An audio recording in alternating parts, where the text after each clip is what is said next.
Expression queen Rashmika Mandanna 5 अप्रैल को अपना 26वां जन्मदिन मना रही हैं। आइए जानते हैं रश्मिका के करियर के बारे में। एक्ट्रेस रश्मिका मंदाना फिल्मों के साथ ही अपनी क्यूटनेस और खूबसूरती से सबका दिल लूट लेती हैं।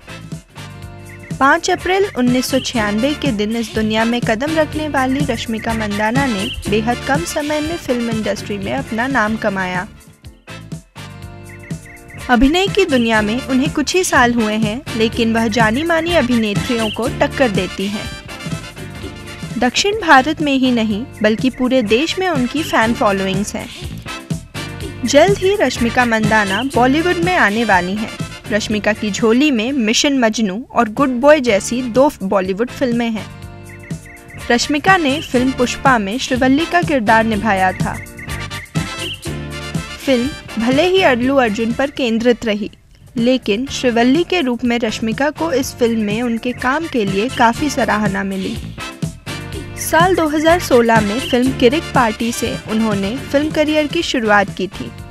उनकी यह फिल्म महज 4 करोड़ के बजट में बनी थी और फिल्म ने बॉक्स ऑफिस पर तकरीबन 50 करोड़ का बिजनेस किया था। उनकी पहली फिल्म ही हिट साबित हुई थी। रश्मिका को इस फिल्म के लिए बेस्ट डेब्यू एक्ट्रेस के पुरस्कार से भी नवाजा गया था। साल 2018 में रश्मिका ने एक्टर विजय देवरकोंडा के साथ एक फिल्म गीता गोविंदम साइन की। इस फिल्म ने बॉक्स ऑफिस पर अच्छा कलेक्शन किया। रिपोर्ट्स के मुताबिक फिल्म गीता गोविंदम का बजट लगभग 5 करोड़ था, लेकिन फिल्म ने बॉक्स ऑफिस पर तकरीबन 130 करोड़ की कमाई की थी।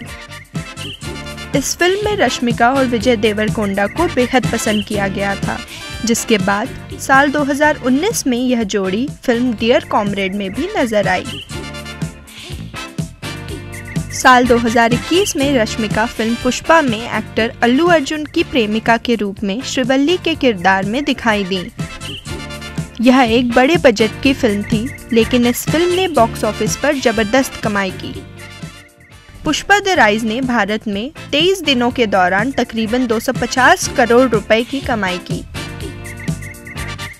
फिल्मों के अलावा रश्मिका फोटो सेशन कराने में भी पीछे नहीं रहती।